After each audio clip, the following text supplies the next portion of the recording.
Speck and I welcome you back to the Impassioned Caregiver. I love hearing this crunchies. It feels like it's been a while since I've done a video, but again, I'm the Impassioned Caregiver, Darlene. Hello. We're in Reports from the Elder Front, the Lost in Elder World chapter. So, there is no time between the ending of Canine and the beginning of the next essay, Lost in Elder World.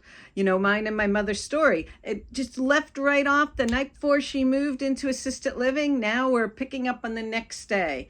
It's like Aerosmith's song, Train Kept a-Rolling. Why can it be more like Love in the Elevator? A lot more excitement and some physical release to the unending stress that both of us were experiencing. I'm talking about my end, but it wasn't easy for my mom. So there was no sleep while setting everything up and to move everything into the assisted living. I need to finish cleaning out mom's apartment. And, I never truly wanted kids. It was a maybe someday thought in my 30s, but instantly in my 50s, I became a parent to an adult child. And although my mom's memory was shot, she definitely understood this was not the apartment that she had known. I swear to you, the first night in assisted living, I asked the executive director, could I sleep on the floor right next to her? Thankfully, she gently but firmly said no. It wasn't going to be healthy for either of us. So somewhere in all of this was a palliative care conference. And we found out that my mom did indeed have a prepaid funeral plan. That's so important before you move into assisted living and any kind of long-term care. They demand that, which is good because, you won't have money for that later, most likely. So the hard part was that unlike this little movie, remember finger means footnote, the movie's called The Exit Plan, it's going to be in the footnotes. My mother did have her own exit plan. Like many, she was going to just save a bunch of drugs that went unused and when ready, take them. But shit, I just ruined it. When you go into assisted living or any kind of controlled care, you're surrendering your drugs to the administration. So I felt guilty for taking away her controlled departure. During these times, so much is pinballing in your head. You need to remember to breathe. Talk to people, whether they've been through this experience or not. Just keep on talking to people. Let people try to keep you sane.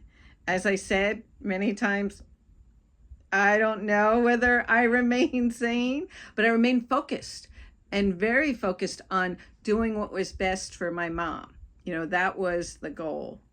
And again, remember, I'm managing from far away. So every time I went out there, I always had a goal. This trip, I had two. Get mom into assisted living with the dog and do something nice for myself while out there. My mother's ALF was month to month, as most, if not all, are. So if she or I didn't like it, we could move in a month. Now that's another story, but you could. So that's very important. I kept telling myself this while trying to convince both of us, and I just couldn't dump her there and go back west. Like a good parent, I had to let her be independent for a bit. So I left her off in her new beautiful apartment and went to New York City to clear my head for a couple of days. And I went to see, could she handle it? Could they handle her? I swear, I was so worried that she could get kicked out in the first couple of days. I knew nothing, like many of us that are dumped into this. In the beginning, you know nothing. Or would there be emergency? And there'd be another crisis and she couldn't stay there because there are limitations in assisted living on what they could do. So my goal from the get-go was to go see the Concert for the Border. Yes, this is all in the past. And I wanted to see my faux husband live.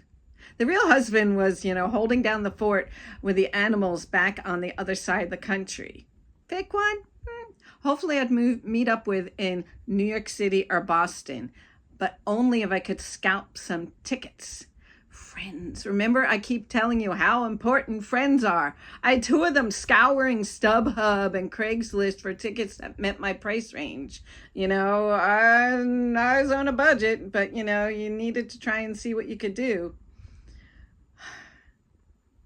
So again, our previous piece, all about the canine, told the story of being given 4 days to find assisted living for my mom and her dog, and ended the night before she moved into assisted living.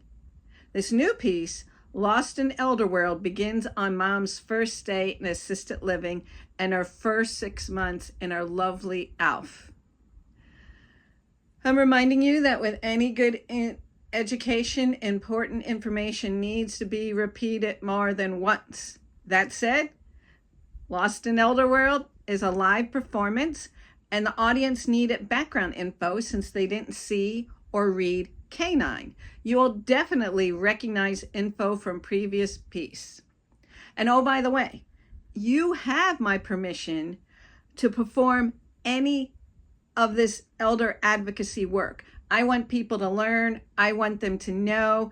And don't forget to put a fascinator on the prop list. Just wait till you get to the story part where you'll hear about this. And the exciting thing is you're not just going to be listening to me for the next hour. You're going to get a whole cast of people. It's thrilling. They're so great. I love them. They're dear to me. So drop me a line. Tell me how your performances went if you decide to do this. Tell me about your experiences in all this craziness of caring for your loved ones and when you need to find care for them. And if you do something like this, afterwards, do a writing workshop or something. Get people talking. Get people thinking about this and processing their emotions. So like always, don't forget to like, subscribe, and share to those who need it. I love hearing him. Oh, I wonder how he'll do with the fascinator.